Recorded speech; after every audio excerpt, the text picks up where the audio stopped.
A real-life comedy podcast designed to lighten you up, make you laugh, and get you off your ass. Now that's Kristen being Kristen. Are you freaking kidding me? Start the show! What's up, everyone? It is Kristen. It is episode 4 of Chicken in the Bag podcast. I am Kristen, also known as Kristen being Kristen. Today, we're going to have a really fun show. We're going to have voice actor Joe Gaudet on with us today. So, tell everybody, chicken in the bag. What the hell is chicken in the bag? And who the hell is Kristen being Kristen? So, we just kind of bring different people on each week, talk about their lives, share some stories, stir it all up, and see what comes up each week. So, I think you guys are going to really enjoy Joe. So, I'm going to get him in here and see what he's got to say. Boom. What's up, Joe? What's up? How you doing? I'm doing good. How you doing? Good. I'm all right. Yeah? Just happy to be alive. Happy to be working. Yeah, I think that's what everybody is. So just to give a little backstory, you're a voice actor. You've been doing it for over 10 years. I'll give everybody a little quick story, everybody that's watching or tuning in. I actually got to find Joe through some friends. I was bartending one night, and we talked about a game that he did a voice on, and they said, "Oh, my friend did a voice on that show." And my son loved that video game, so he called my son, which was really super sweet. And I had him on my Instagram show almost a year ago. It was just about a year ago, yeah. Right, in the beginning of the lockdown. Yeah. And here we are, almost a year later. So it's a good way to kind of catch up and see what the past year has brought to you. It's been a very different year for a lot of different people in their businesses. I think that it's kind of interesting that you've been doing voice acting for so long. You have your own studio in your home.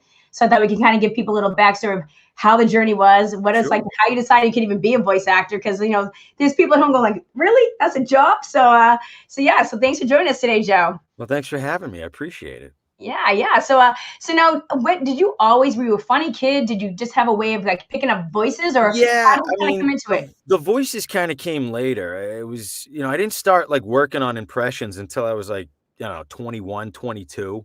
Okay. So that was almost 15 years ago. So, but I always did, you make fun of your family members and stuff, always trying to get a laugh. I was that cliche. Oh, let me get kicked out of the dinner table because I'm being an asshole. Exactly. I was always looking for attention, but I was a quiet kid in school. That was the weird thing. I was just really well behaved, didn't screw with anybody, just kind of kept to myself.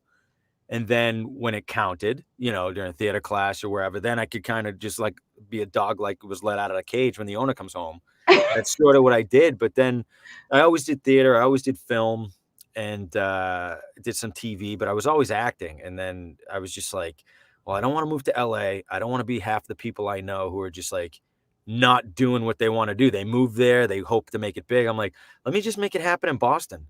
I looked up, what's the voiceover market like? Oh, shit, you don't have to live in LA or New York or you don't have to live in the big hubs because you can have a home studio. So I slowly began to just get some jobs here and there. And I knew people who were in the industry. I did a bunch of free jobs. It's networking. You're making friends with a bunch of people. Mm-hmm. And eventually, okay, they hire for this. And then you realize, oh, shit, voiceover isn't just doing stupid voices. I got to learn commercial. I have to learn no Boston act, because every independent film I was in, I was Irish thug number 7. Oh my God, I'm gonna be the poor man's Ben Affleck. That's what so then I'm oh wait, I have to drop the Boston accent. I have to just work on my diction. So I got a coach and then started learning, okay, how do you act for microphone, because nobody can see your face. So there was a big humbling experience. I'm oh, I can fucking do that. No, right. It was very hard. And it still is hard, but it's one of those things. You work at it, you get experience, and then the more you do it, the more you get known, the more you work with, and then the work just keeps pouring in and you build those relationships. It's just business. You're owning your own business. You're marketing to these clients. Yeah, I have 5 or 6 agents, but the vast majority of my income comes from me going, okay, how can I work this deal? How can I pitch this idea to this brand? How can I sell myself without going, are you hiring voice actors? Can I do it's not as simple as that. It's right. Hey, this is what I do. I've seen your website. I've seen what you do. This is how I think I can add value to you. It's it's the same song and dance it's always been, but you can't be phony. You can't just do the copy paste and send out a ton of email, because people catch on real quick to that phoniness. I try to be genuine and just because I love people. Right. And this COVID is fucking this up because I like talking to people. I like interacting, not oh, we're home, and like I showered today. I felt Yeah. really accomplished today. Put on jeans. Oh, yeah. I was Oh, excited. but it's one of those. It's one of those things. Like I love people. I like working with people, and I get that creative energy out of my system. And then it's a collaboration, because how many times I'm in my booth directing myself? Probably 65 to 70% of the time. I Right. love live directed sessions with Right. casting directors and producers. That way we can get what they need right away, Yeah. and you're interacting and you're playing off everybody. Like I crave that energy, and just, COVID is screwed everything up. Yeah, I totally feel you on that. I think I'm the same way. I vibe off people too. So I've been lucky that I have been able to go back into a restaurant working since June. So it's kind of weird for me because my husband goes to work every day and I go to work a couple days a week. So we kind of like look around and we kind of have to remind ourselves that some people still aren't, they're still from working from home. But I think it's kind of cool. Like, I mean, have you had the home studio before this? You had I've COVID, had a home studio since 2013. Okay. Yeah, so different variations of it. Now for the past 5 or 6 years, I've had like a professional recording booth that I had a company build for me. That's And awesome. then now on the other side of my office that I'm in, because I'm in an office and then the booth is inside the office. Okay. On the other side of this wall is one of my garages. It's such a such a first world problem, because when I bought this house, I moved from Boston to Connecticut. Okay. And the thing came with 4 garages. I'm like, I don't have fucking 4 cars. Me and my wife split a car. Yeah. And then I got a little bit more successful. I'm like, oh, we can each have our own car now. Yeah, like you get excited. Yeah.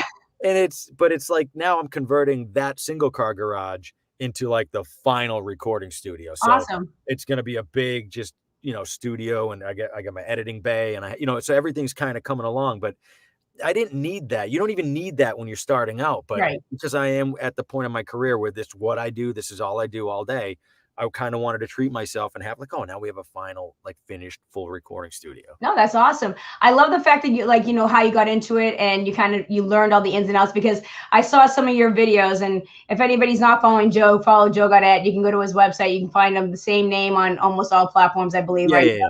And you just do so many different things. And that's one of the things I want to kind of talk about, because when you're an entertainer or you're a comedian or you're a voiceover, a lot of people get kind of stuck on what they like you do, like, do that voice for me, do that yeah. for me, and sometimes like you kind of want to branch out a little bit.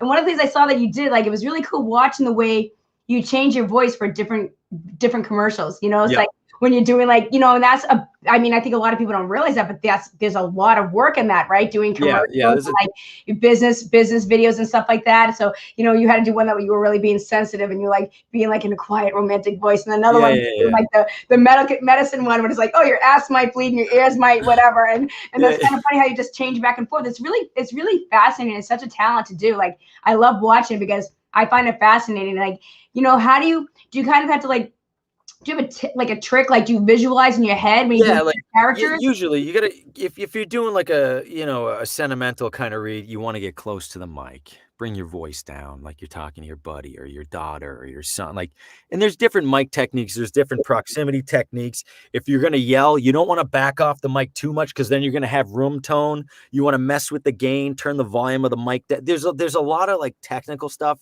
Yeah. But once you get used to that technical stuff, everything becomes second nature. You want a hard sell, you're going to turn your voice with a little gruff.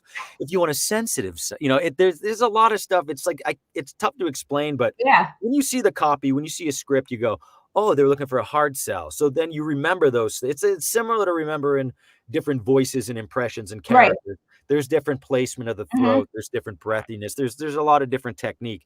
But, for commercials and stuff like that, it's always my voice, but just an extension of that emotion. That's when the acting comes in. Yeah, right? Yeah. So Joe, some of the things you do, I've seen you do like funny, like Michael Jackson bits.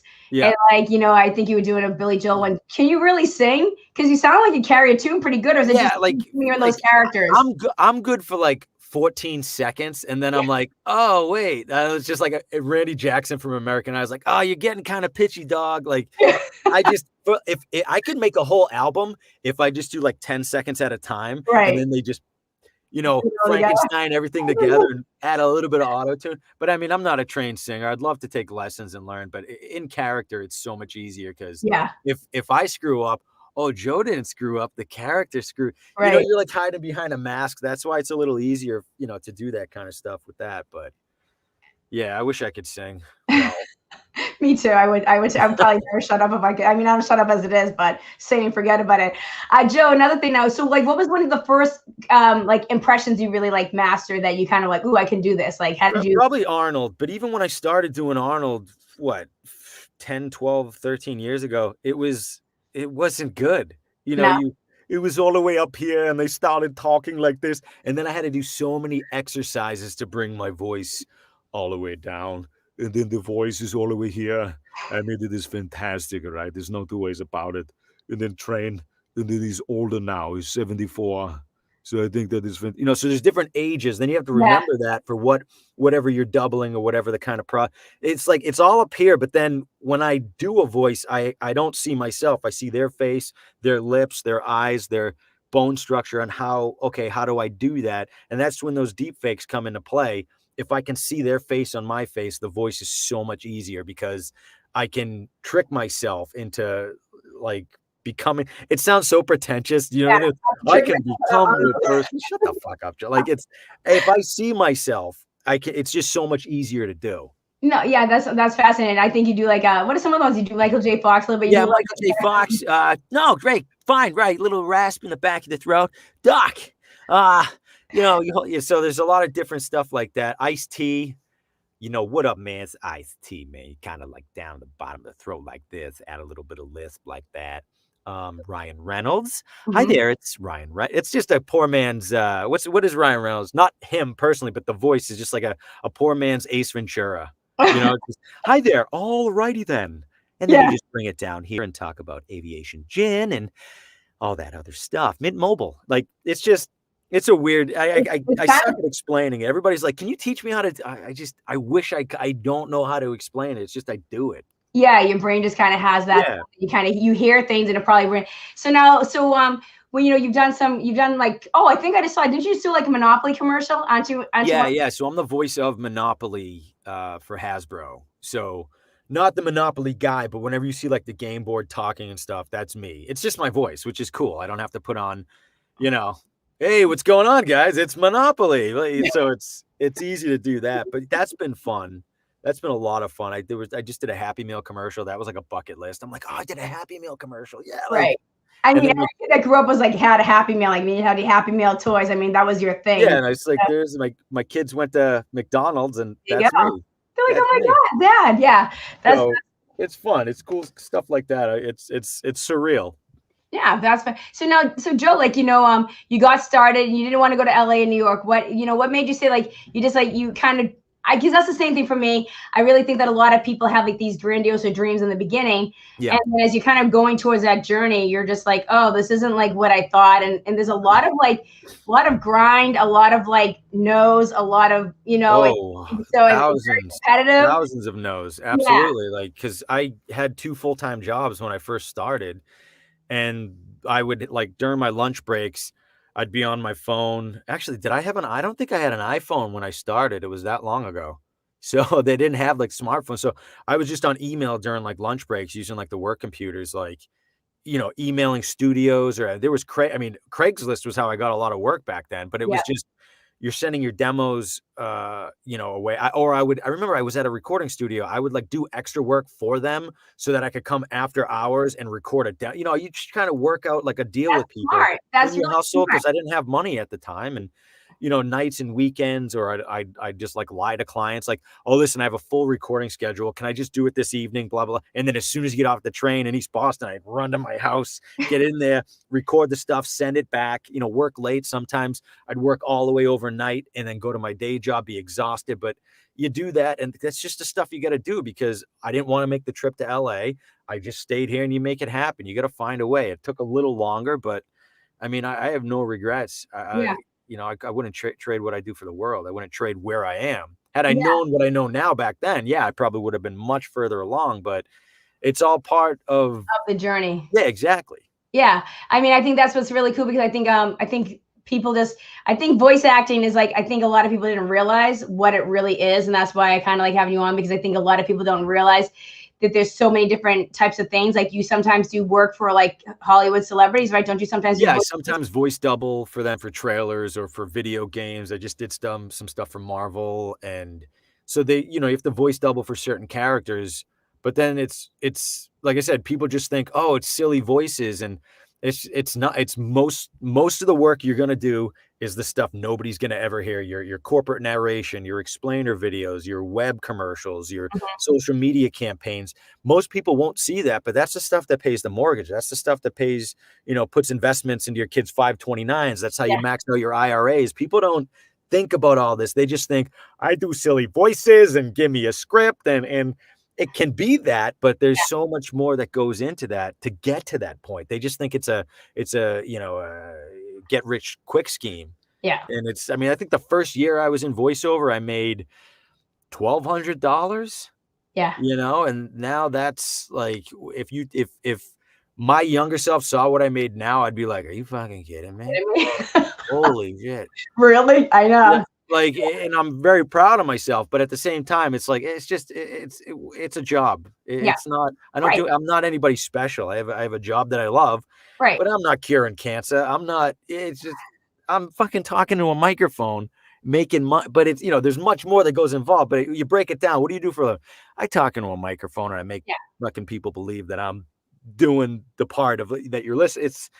It's not rocket science, but no, it's not rocket science, but it's something you like to do it, and you find a way to make a career doing it. So, it's kind of interesting to talk about that with people sometimes, because a lot of people, either give up on those things because like, oh, that's not going to really pay the bills. You've heard that from a million people, like, oh, that you can't really do that for a living. That's a nice hobby, and you can't really do that for a living. And then you fast forward through all these hard years that you put into it, and now, hey, it is a living, and you have your own studio, stuff like that.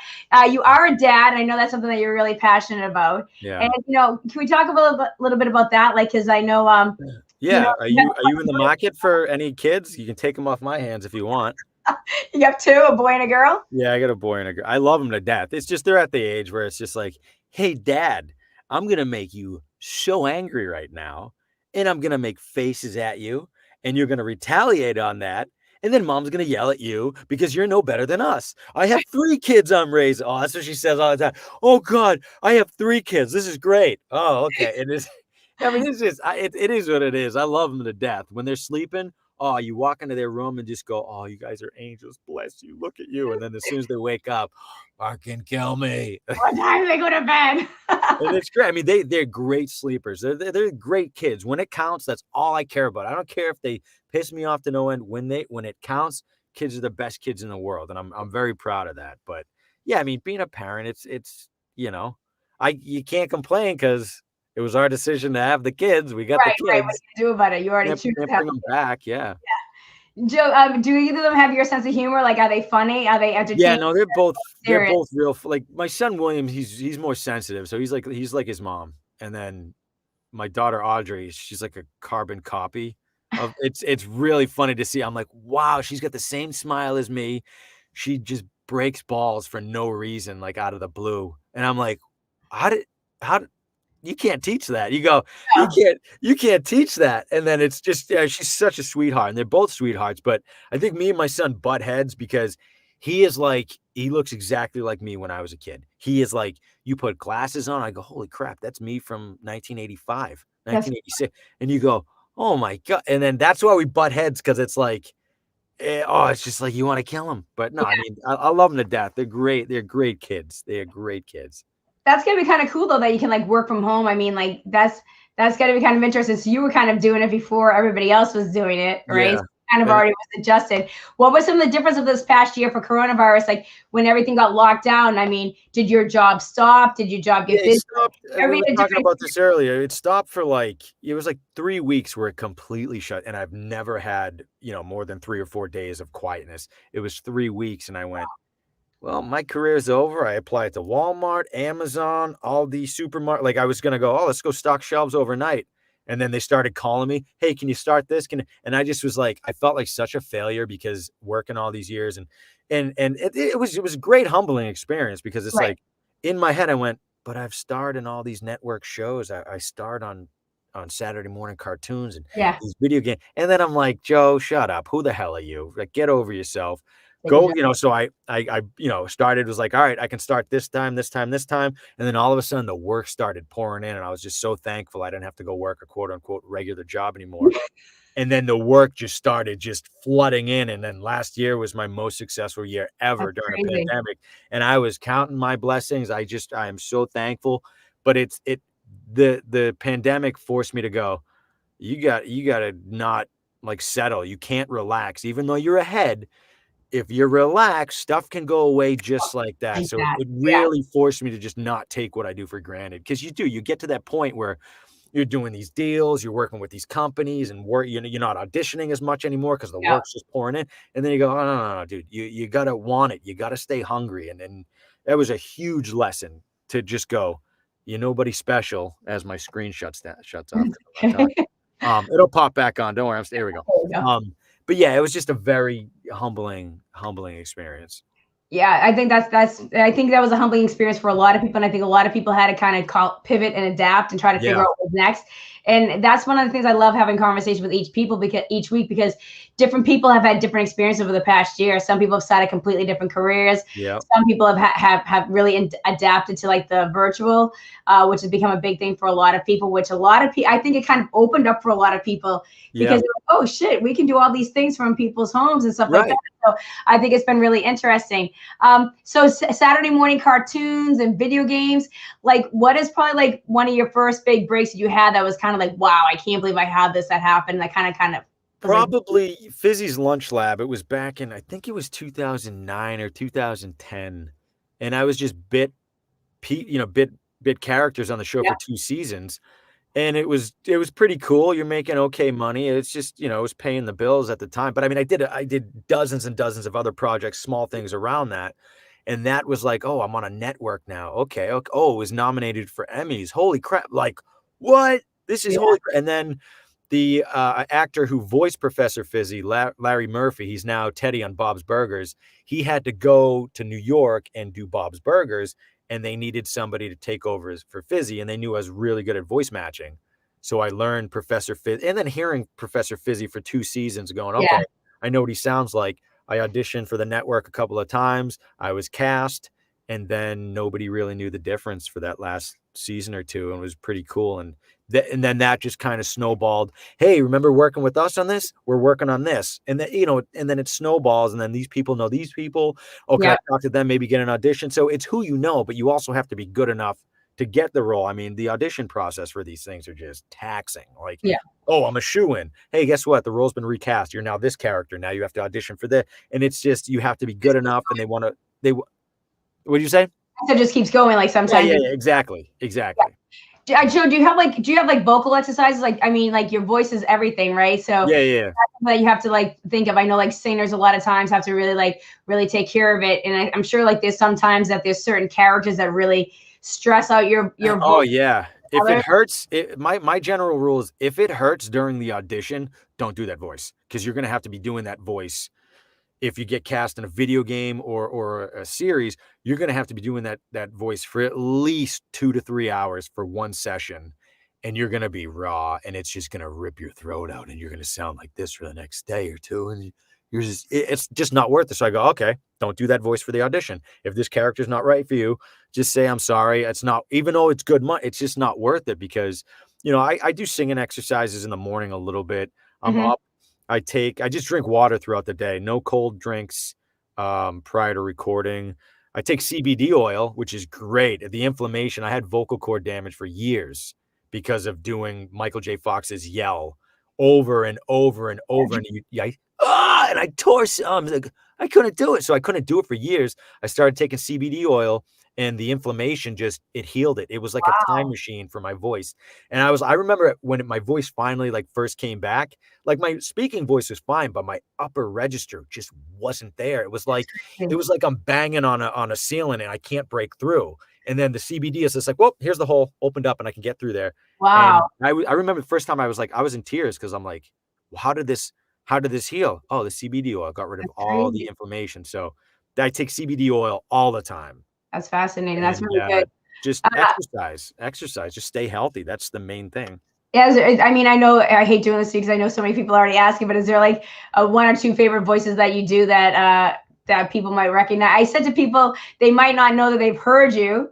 I know that anybody that does have a kid that plays Five Nights at Freddy's. Yeah, I mean, everybody knows me as Mr. Hippo from Five Nights at Freddy's, as Mr. Hippo, and yeah, Rockstar Foxy. I haven't. The funny thing is, I haven't done Rockstar Foxy or Funtime Foxy. Yeah, because I'm Rockstar Foxy, Funtime Foxy, and Mr. Hippo. I haven't done those other two voices in ever, so like I forget what they sound like. So I have to go online. And I'm a weird voice actor in the respect that like I'm weird. I'm a weird dude, but also I don't play or watch any of the stuff I do. Like I've never played Five Nights at Freddy's. I've rarely watched the shows that I'm in. It's not because I'm too good for that. It's just I'm so busy. I'm a dad. I got tons of stuff going on. Like I'm creating the entertainment, but I almost don't have any time to just watch it. I haven't watched TV in ever. I just started watching Golden Girls again on Hulu. Oh my God. Like what I just don't have any time. If I had time, I'd probably get a game system and play but I just don't have the time to do it. I wish I did. I just don't.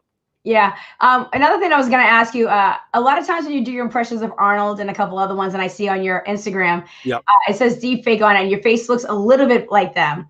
So is that an app that you use that kind of? So there's a couple of things I do. There's an app called impressions.app. It's only for iOS. So it's only for iPhone right now. They're working on an Android version.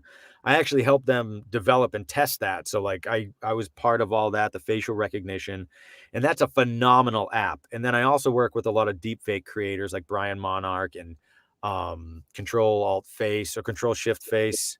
Sorry if I'm butchering the name, but there's a lot of like deepfake creators that I'll dub a lot of their stuff. And that stuff, the technology is expensive and it takes a long time to do. And a lot of these people who can do the deepfake technology in their own homes are some of them are better than Hollywood studios. Like the technology and the way they're able to do this at home is just phenomenal. I love doing that stuff. I love putting other people's face on my face. And I really think like they have motion capture actors like Andy Serkis who does Gollum. Yeah. And he did what's the movies with the Planet of the Apes. So they're capturing your face in the performance. I really think they're gonna have deep fake actors in the future where Arnold Schwarzenegger, his legacy will live on. They're going to make more Terminators. Why not hire people like me who can do the voice and then the mannerisms and stuff, and then it'll be a believable performance and not just animated. No, you're 100% right. It's so crazy because I didn't even realize that. Like when I was watching the videos when you do them, I'm like, oh, he looks a little bit like an Arnold, but you can still tell it's you a little bit. Yep. But now I just saw this video of this guy who's doing Tom Cruise, and it's actually really freaking everybody out because he looks and sounds just like it looks like it's Tom Cruise doing magic tricks, and it's not. Right. So I mean, that is really it is kind of crazy, like where the deep fake is gonna go. It almost like freaked me out a little bit. I was like, damn. It'll be instant soon. Like to render his face, that took days. Days and days but now, it's gonna be you're gonna be able to go live on like Facebook, or you're gonna be able to go live on like Instagram or something, and they'll be able to see your face live. It's almost to the point where you're going to be able to do that, and you're just going to be able to fool people. Now, the technology in the wrong hands, it's going to be a shit show. Right. But that's why you have cybersecurity, and that's why you have people working the front lines to detect that stuff. Because I mean, even though you still can just see, even when I'm watching the really good deepfakes, I can pick it out just because I've done it enough. Right. And, some of the mannerisms or the blank stares or the eye mapping, it won't follow, but it's almost there. The technology's almost there. Yeah, it's crazy. Technology's just going like woo so fast. I'm like, the way I think if it's just weird, like you could be sitting on the toilet and create like that's how the technology is good. What do you do? I'm taking a dump and I'm creating a deep fake and I'm fooling the whole internet. Like that's insane to think about. Who would think that you can be able to do that in 2021? It's just crazy. No, it's absolutely crazy. So Joe, I know that you kind of do a lot of stuff on internet. You do like a lot of TikTok, a lot of Instagram, just kind of, make content. You make a lot of different types of content. Yeah. Is it frustrating sometimes when people like want to kind of keep you pigeonholed? Like what other things that you haven't done that you kind of like, what is frustrating about that? Because you want to is it that you have other sides to your personality? Yeah, and I get it. Like, you know, what was the other question? Is there a two-parter? Yeah, like, so, like, with people like always wanting to be like, hey, do that funny voice or do that thing. Like if you were to make content, what is some other stuff that you'd like to make content of? Yeah, like, because people just assume that I've done two roles in my life: Five Nights at Freddy's or just impressions, which I get. That's what they choose to watch, and that's their thing. That I totally get it. But I mean, like, I'm a dad. I golf. I play sports. I do a lot of stuff around I don't want people to just go, oh, because this is what I do for a living, but it's not who I am. I just happen to do. I'm a dad. I'm trying to get more dads involved on TikTok, more golfers. I'm trying to plan like a lot of follower meetups because I just hit 570,000 followers on TikTok. A lot of them are dads. So I want to try to build up like this dad, not even dad, just a community where people can just go hang. Yeah, I might be quote unquote TikTok famous, which that means nothing. I'm just some dude. And I just want to build a community and just hang with people outside of TikTok. And it's a way to bring people together, not, hey, watch my Arnold Schwarzenegger impression. Right. Hey, let me tell you, I like, no, I like doing it, but it just gets old. I like to post what I like to post. And if people like it, cool. If somebody wants this all the time and they want a certain thing, go someplace else. Cause you're shit out of luck. I don't know what to tell you. I totally agree with you on that because I think that's what's hard for so many people when they are, trying to build brands or do the internet, like use social media to kind of build up something. I think a lot of people, like, they want the attention at first, but then you almost get pigeonholed. So you have to kind of really check yourself sometimes. And I think it's kind of cool when somebody wants to be authentic and say, hey, I'm here to, like, whatever. I like catching you live sometimes when you're just shooting the shit inside your. That's what I like. I wish more people could, like, and that's why I like Clubhouse.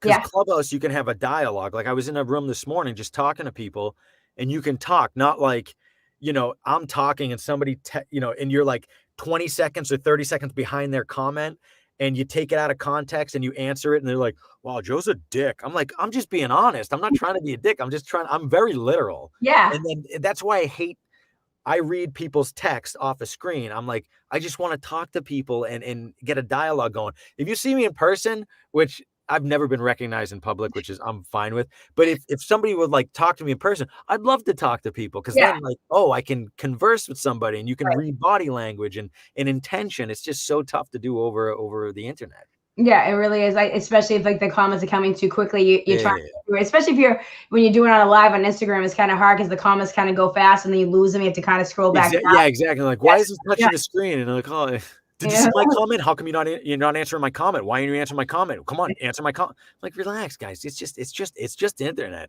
It's not, you're not paying for me. Clubhouse is an interesting thing. I've been on it a couple of times, and I kind of scroll through and just kind of listen. I kind of like go from room to room. Yeah. And I think it is interesting because you're not seeing; it's really just listening. So it's kind of like you have to be kind of going on there to kind of like either gather information or share information. But I think it's super informative. But I think the reason, especially making a connection for people right now, I think people are vibing with it, is because people are missing conversation.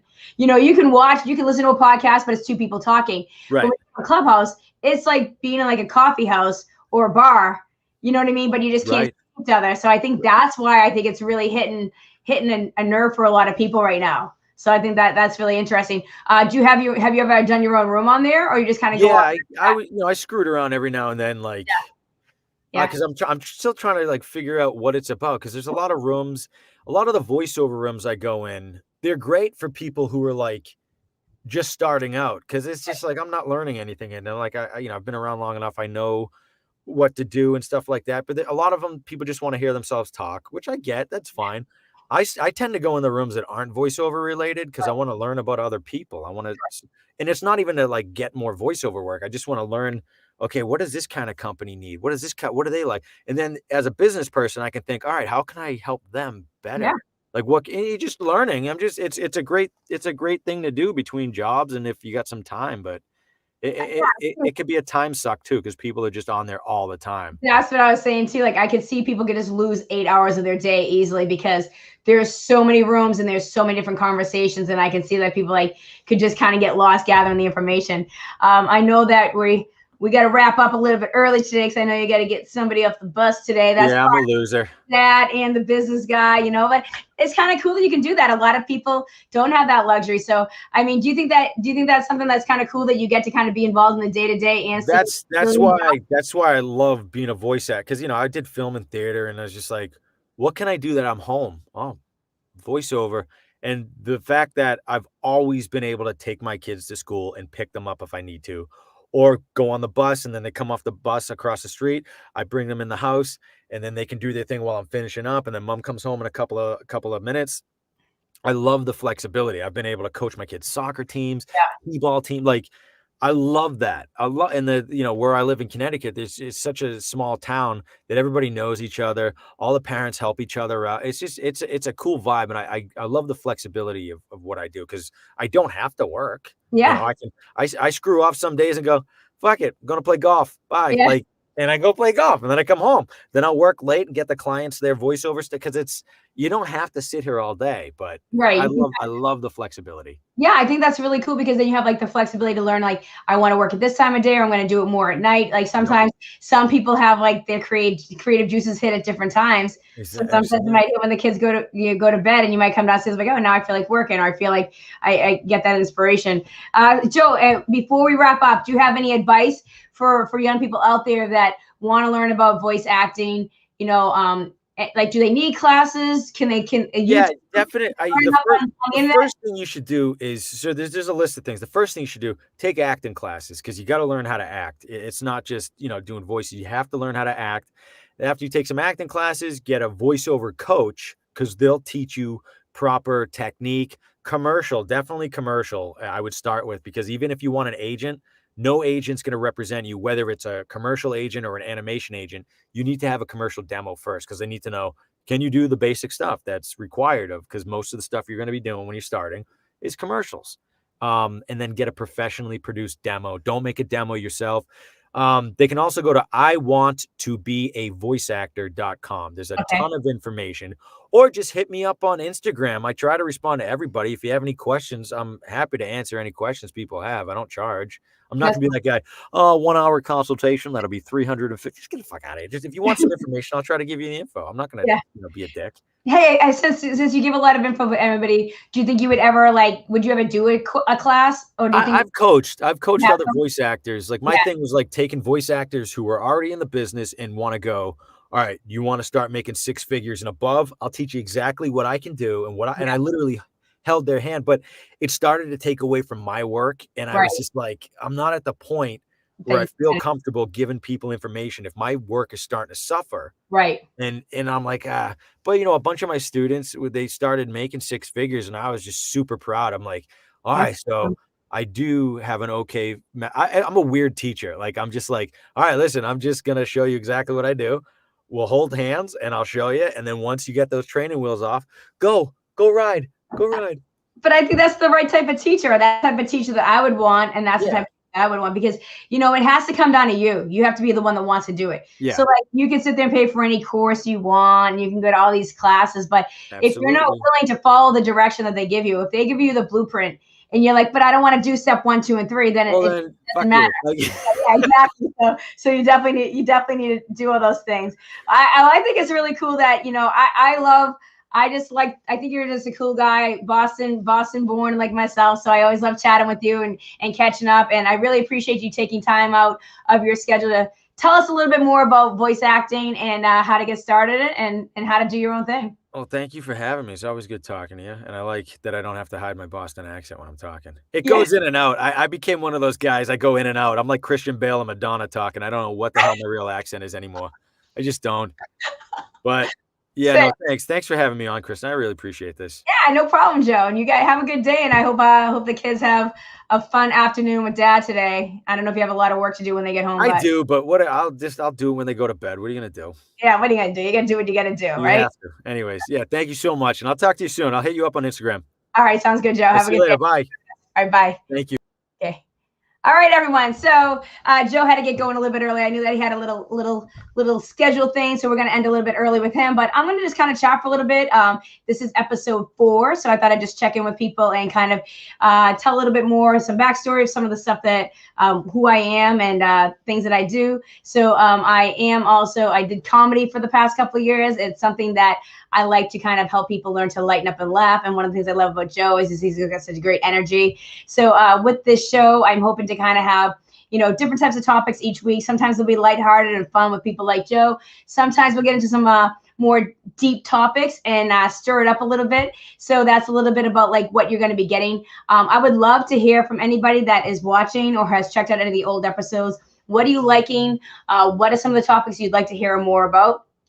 Getting back to the comedy, one of the things I think is so important and what I want to do with this show is have like conversations with interesting people about different topics, get to know each other and realize that, we have a lot more in common than we realize.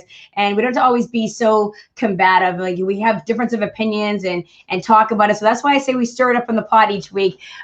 One of those things next week, we are going to be doing a relationship. I'm going to have a relationship lady on next week. Her name is Coach Oriana. So I'm excited to have her. So we'll be really diving into relationships. I have a lot of different other guests that I'm going to be having on in the next couple of weeks. But what I like to do is just kind of, talk to people every day. And as a bartender, it's something I've always done. I've always get people in front of me. They sit down. You kind of talk to them a little bit, like what's going on? How are you? What's the story? And you sometimes find commonalities with people. Sometimes I help people solve problems. And that's relationships is one of the biggest things that a bartender has to listen to because you're either in a good relationship or a bad relationship. And a lot of times we're there to listen to you, either drown your sorrows or help you find out how to fix the problems. So I think that's why I'm really excited to have a conversation with Coach Oriana next week, because I think a lot of people could use some help with relationships. Also, lighten up and laughing. I really just love comedy. I think that is such a great way to kind of bring conversation and difficult topics up. And I think it's a good way for people to kind of talk about it, reflect upon it, and kind of find a way to laugh and find humor through difficult situations. So that is something that got into comedy the past couple of years. You might find some of my comedy on my YouTube channel under Kristen being Kristen. I did a one-woman show a couple of years ago that I was just kind of starting off and just learning how to kind of share my story and tell my story. So that is something else that you could find there. On my Instagram page, the reason I call myself Kristen being Kristen is I have an Instagram live show that I've been doing for over the past year. It's a little bit more inspirational, motivational. I have different people on each week there where we kind of talk about how to get started, overcoming obstacles. And then here we kind of take it to the next level and stir it up a little bit and see what's going on. So I really enjoy coming on here and having conversation with people. I hope that you guys keep joining me every Monday. And like I said, please DM me. Let me know what you like, what you want to hear about. And I'm going to just see if anybody has any comments. I know if anybody is watching live, they're welcome to make a comment. If not, you can DM me. So that is Chicken in a Bag. I hope you enjoyed hearing from Joe today. I think it's pretty interesting to be able to be a voice actor. I think anytime you can do something that you're passionate about and make it your job, I mean, to me, that's a win-win. And I think he just has a lot of great information. And just to hear the way people can just do all those different voices, I think is so fun, and entertaining people is such a great way to kind of help people lighten up and I don't know, learn to just laugh and let go a little bit. So that is something that I think is fantastic. So yeah, so this was episode 4 of Chicken in the Bag podcast. Like I said, we will be back next Monday at 3 p.m. with Coach Oriana, and we'll be back 3 o'clock live every Monday. If you would like to catch my Instagram live show, you can catch that every Wednesday at 7 p.m. Eastern time at Kristen being Kristen. And if you want to follow my YouTube channel, it's also at Kristen being Kristen at YouTube. So thanks so much for joining us today. And I will see you guys next week. And thanks so much. And hope you guys have a great, one more thing. It is a new month. It is March. So just remember that new month, 3 months into the new year. just, keep getting at it, keep going after the things you want, and do everything that makes you want to get up in the morning every day. All right, guys, have a great day. Cheers. This episode of Chicken in a Bag is over. She's got to get back to being a mom, wife, bartender, therapist, comedian, real life stuff. But you can catch more episodes of Kristen being Kristen on YouTube. Don't forget to subscribe. Catch you next time.